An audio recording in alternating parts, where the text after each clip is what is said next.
In the video, you can see a woman trying to escape a man who followed her to her apartment. She was only seconds away from getting inside when the man ran toward her at full speed, trying to catch her. The following animation is loosely based on this scary footage. This happened in 2008, when I was working in a department store. Being a young, female employee, I often had to face creeps at work. Weird men would hit on me and make sly comments whenever they approached my counter. I was used to people like this after a point and gradually built up my comebacks to get rid of such men. It was a Wednesday afternoon. I was working like usual when I felt someone was watching me. As I lifted my eyes to look around, I saw a guy staring at me from the corner shelves. His eyes were so big that it kind of made me cringe. Still, I kept calm and concentrated on my work. The guy kept roaming around the store aimlessly and looked at me every 5 seconds. Slowly, he walked toward me, and I was ready to insult the hell out of him. He smiled awkwardly and said, Sorry if I made you uncomfortable. I didn't expect him to apologize like that, so I fumbled. Oh, no, it's fine. I just thought, I don't know what I thought.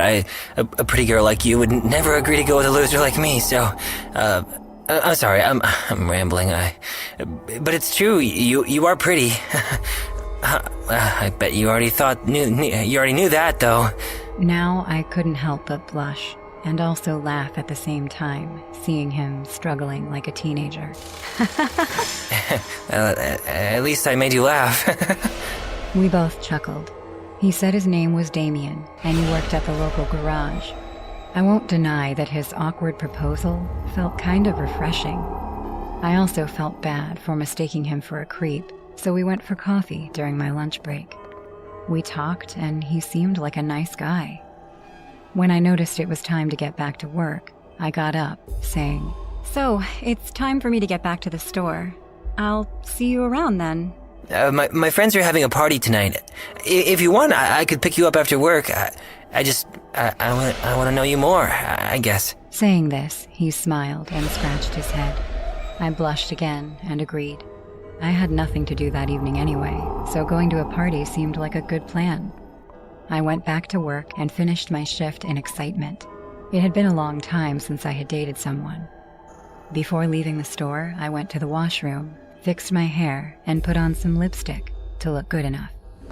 I had just come out from the store, thinking Damien would be there any minute. As I turned around, I almost screamed in shock. Hello! You scared me! Damien stood right behind me, as if he never left. He expanded his eyes widely and said, Ready to go to the party? Yeah, let's go. I noticed he hadn't brought a car when I clearly remembered him saying he would pick me up. Maybe his friends were partying nearby, so I didn't make a fuss about it. We started walking on the sidewalk. It was 9 p.m. and the streets were stranded already. I asked him, "So, where do you live?" Close by. I see. How was your day? Boring. His one-word replies seemed weird all of a sudden. He was looking around like a sneaky cat while walking with me. I didn't know why his behavior was so different.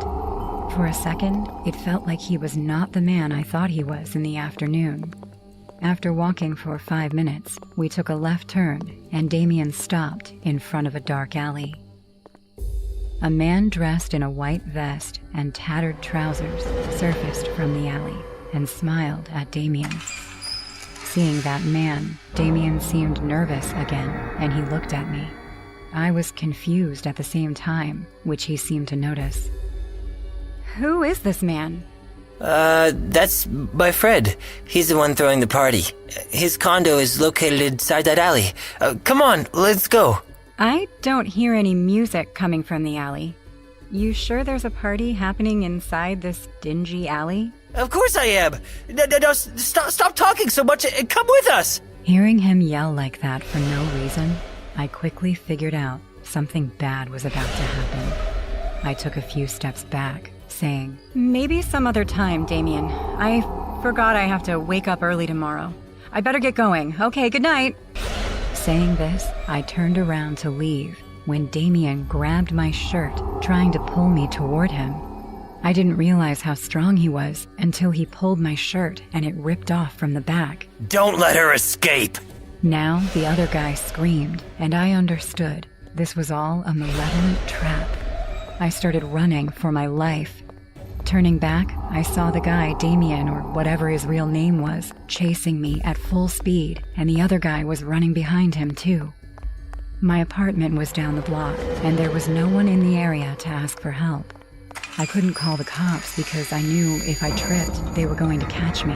Run faster! She's getting away! Stop! Why are you running away? Just trust me! We're gonna have so much fun, Rosie! Stop, I said! That witch is not going to stop, you stupid moron! You just ruined the plan! I could hear them shouting at each other while chasing me. When I reached my block, I turned around one more time and saw Damien panting on the road. He wasn't chasing me anymore. But even though he gave up, the other man didn't. He was still coming at me and was desperate to get his hands on me. I got inside my building and started to rush up the stairs. I could hear the man's heavy footsteps. I grabbed my key from my bag while going up because I didn't want to waste a single second unlocking my apartment door. As soon as I reached my apartment, without panicking or surrendering to my fear, I calmly inserted the key and unlocked the door. The man ran like a mad horse, almost slamming on my door. But before he could get in, I got in and closed it. My breathing was heavily disoriented. Sweat was all over me, and I could feel my heart beating in my throat. Open the door! I said, open it! The man kept banging and kicking my door, trying his best to get in, but I knew he couldn't touch me now. I screamed from the other side. You've been caught on a CCTV camera in the hallway, prick! I'm calling the cops. Just wait and watch! Suddenly, the banging stopped, and I heard running footsteps fading away. I called the cops and reported these guys, but they were never found. I think they left the area, fearing that they would rot in jail. I carried an electric taser and pepper spray to work for almost 3 months. I just couldn't take the risk after that night. It scares me to death how that guy Damien trapped me in his lies. A cold shiver rushes down my spine whenever I think about that night. No doubt those 2 criminals have done this before, and God knows where their previous victims are. Do you think any of them managed to escape, as I did? Hey guys, I hope you're enjoying the video. If so, please leave a like. And also, a small percentage of people that watch my videos are actually subscribed. If you want to support this channel and make this channel reach the 1 million mark, please consider subscribing. It's free and you can change your mind later. Enjoy.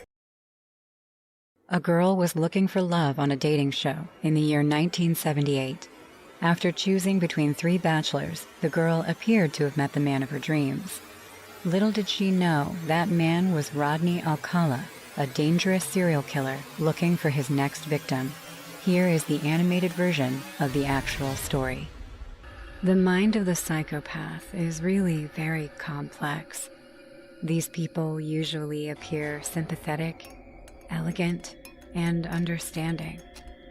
These people do not feel empathy. They do not feel love. It's all a facade. This is not easy to identify, so their victims are manipulated by their charms, and not all of them survive to tell the tale. Today, there are tools to identify these people, but the truth is that in 1978, it was not even believed that psychopaths were real. Unbeknownst to me, I had a date with a psychopath that year, but not just any psychopath. My date was with Rodney Alcala, one of the most famous serial killers in history. It all started at a famous dating show.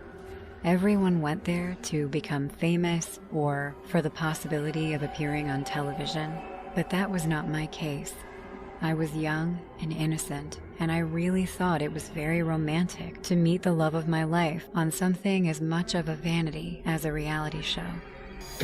In the game, I had to choose between 3 men, all interested in dating me. Although I had heard the 3 voices of my suitors, only one caught my attention. That man was Rodney Alcala, who at the time I only knew as Bachelor Number 1. Although I didn't see his face, the man was charismatic, funny, and seductive. When the show ended and I was asked which contestant I wanted to date, the answer was very clear. I chose the psycho. We saw each other's faces for the first time, and he gave me a hug. When we both left the show, we won the strangest prizes from the host: a tennis lesson with an instructor and a day at an amusement park. It wasn't my ideal date, but who knows? It might be fun. I must say you made a great decision, but we both know it was the only one. What can I say? Seeing you, I knew I made the right choice. We spent the trip talking about our lives and flirting. We were both very talkative and had a lot of chemistry. It was natural that things flowed so well.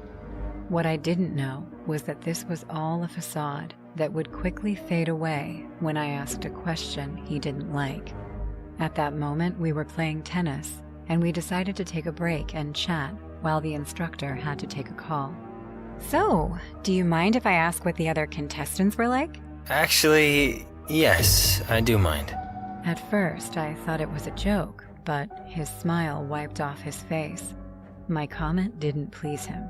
Hey, sorry, I was just... How'd you feel if I made you compete with 2 other women, and a few minutes after I chose you, I told you about them? I'm sorry, I didn't mean to. It's enough that I've lowered myself to compete for another person. But while you're with me, I don't want you to talk to me about any other man. Got it? Yes, I'm sorry. I remember feeling very bad at that moment. I know it sounds crazy, but everything he told me had a strange logic, and for some reason, I believed him. We went back to play tennis again, but something had changed. The atmosphere felt very strange. Rodney was no longer there with his characteristic smile that he had all the way, and the balls he was throwing at me were no longer friendly. Every time he had to serve or return a shot to me, the balls were going with great power toward my body. He would look at the coach and tell that he didn't calculate his strength, but I could see the anger in his eyes every time he served. I knew he was lying. We each showered in our own locker room. As I bathed, I thought about how badly I had behaved with Rodney. Today, it seems ridiculous, but in 1978, things were very different. There were a lot of things that would never happen today. I was finishing my shower when I heard a noise coming from the back of the locker room. I thought it was another girl getting ready to play, but the fact that it was the only noise I heard seemed strange. I finished showering and went out with a towel to change. I was curious if that noise was my imagination or if there was a girl, but I definitely wasn't expecting what I saw. Rodney was sitting in his boxers, freshly showered and waiting for me. What the fuck? What are you doing here? I was waiting for my girl while she was taking a bath. Is there a problem? Yeah, we don't even know each other. You can't just show up out of nowhere while I'm changing. Were you spying on me? I was just checking the goods. Didn't you just hear me? His smile was erased in an instant. He came up to me and put me against the wall, with one hand against the wall beside my head. Maybe I don't care what you have to say. Hey, you're scaring me. Good. You should be a little scared. You're talking way too much. Now, say you're sorry. Sorry. I forgive you. Now get ready to go to the amusement park. Let's get this out of the way before we go to my house for the night. I'll show you how I forgive you by giving you the best night of your life.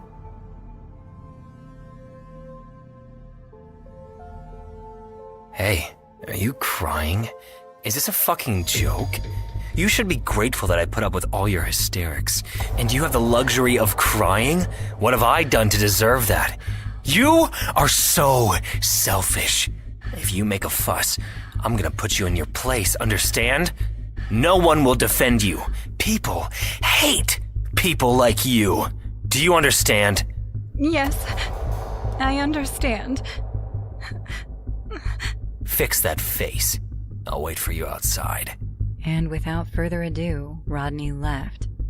I could hear him standing impatiently at the door, waiting for me. The only reason he left was probably that he was afraid someone else would come in. Otherwise, I don't know what he would have done to me. I kept fixing my face to continue with the date, terrified. At that moment, I thought a lot. Was this man really making me think this was my fault? Was my life in danger and I didn't even realize it? With a lot of doubts, I got brave. I left the faucet on and escaped out the window, running as far as I could without direction. Eventually, Rodney stuck in my mind as a bad date. I admit that part of me thought I was too extreme, that maybe he was a nice person, but he was nervous, or maybe I had done something wrong. Sometime later, watching the news, I realized how lucky I was to escape that afternoon. A reporter was announcing that Rodney Alcala had been imprisoned for the murder of several women. He had been prosecuted for the murder of 7 women, but was suspected of having killed over 100. More than 40 years later, my children show me YouTube videos of me, young and innocent, being tricked and manipulated by a serial killer. Everyone tells me I dodged a bullet by running away, but they're wrong. The bullet hit me right in the heart. It took me a long time to stop crying at night, thinking about how that day could have ended, how I doubted myself and believed the lies of a monster. Today, things have changed, but psychopaths are not extinct. If you're ever in a situation like this, never doubt yourself, and remember, you are not to blame. Go ahead and tell everybody what the you're doing. What the are you doing? What love? I don't know you. Out of here! I don't want to seem self-centered, but I am a beautiful woman, although that's not necessary to be harassed. Very often, I used to hear anecdotes from my friends about how men had chased them in the street, said nasty phrases to them, and even dared to touch them.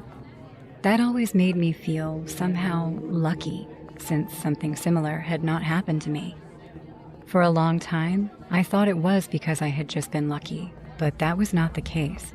Without realizing it, I had not been harassed because I was always accompanied by a man. My father, my brothers, or my friends. It's sad, isn't it, that a woman is only safe next to a guy, which sooner or later would have to change. That year, I had started my studies in biological sciences. The vast majority of my friends had moved on to other universities, and I still hadn't gotten to know too many of my classmates, so the only person accompanying me back then was Emma, an old friend who was now a nursing student. June, wait for me!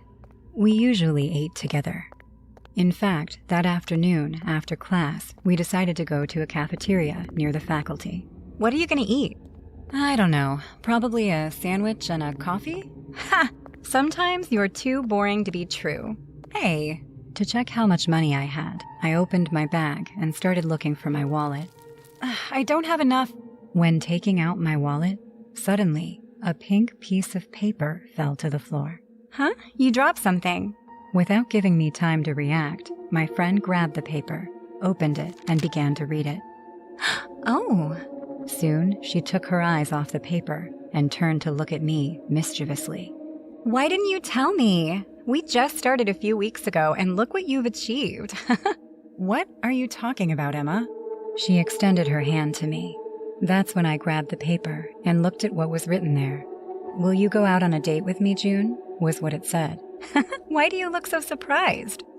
What on another occasion would have been a romantic detail, at that moment made me want to vomit, since I still had no new friends, much less a potential partner. June? I don't know who did this. And it wasn't just that. I had no idea when someone could have put that in my bag.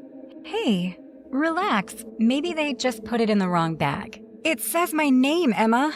Okay, I'm sorry, but calm down. Look at it this way. This person is too cowardly to talk to you, so they're not going to try again. I looked at the paper for a few seconds while I thought.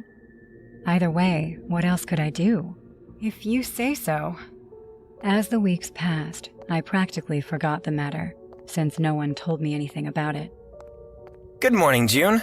During that time, I had met Jareth, a classmate. For some reason, I had always found it easier to talk to men than women, so most of my friends were guys. I thought the professor would be here by now. Nope, looks like today's your lucky day. Yeah. You know, you haven't given me your cell number. Do you think you could? Of course. I tore a piece of paper out of my notebook and wrote my cell phone number on it. Here it is. Thanks, June. I'll text you so you can save mine. After that, class started normally. When it finished, I packed my things and walked toward the exit while putting my cell phone into my bag. That's when I saw them. 2 pieces of pink paper were there.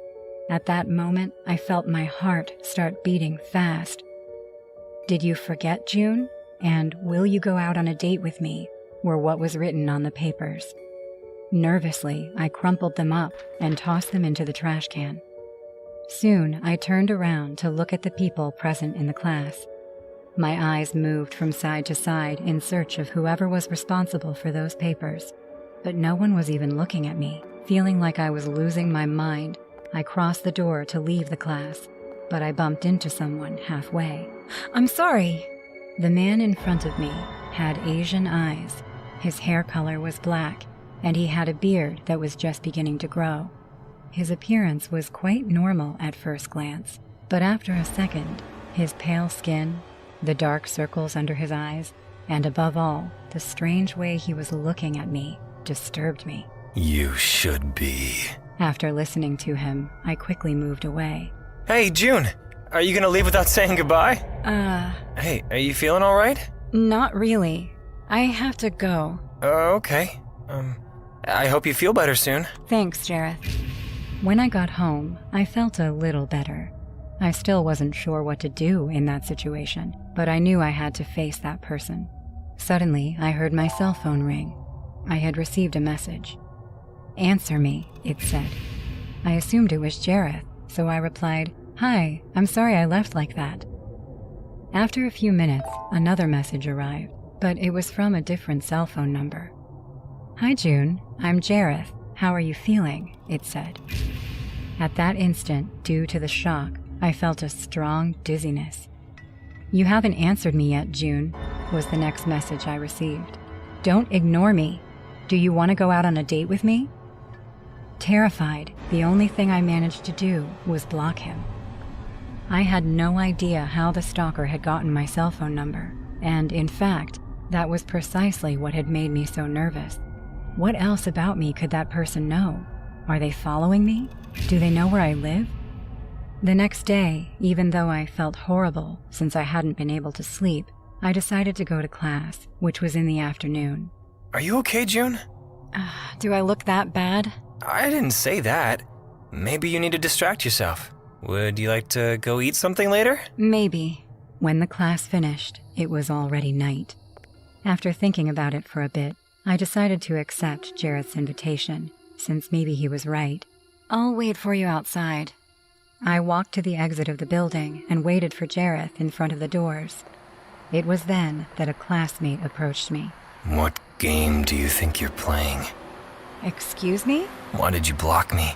Why don't you answer me? It's you. Answer me. No, say it. What? Go ahead. Go ahead and tell everybody what you're doing. I'm trying to make love to you. What are you doing? What love? I don't even know you. Soon, the man began to approach me, and suddenly, he put his hands on my neck. Get out of here! Even though I tried to walk away, he wouldn't let go of me. In fact, he started to choke me. The next thing I knew was that Jareth had pushed the man away and was beating him up, but I soon passed out. Today, I'm in the hospital, recovering from the attack. Jareth came by a while ago and told me that a man is in police custody. Even if I'm terrified, I'm going to do everything I can to make sure that stalker gets what he deserves.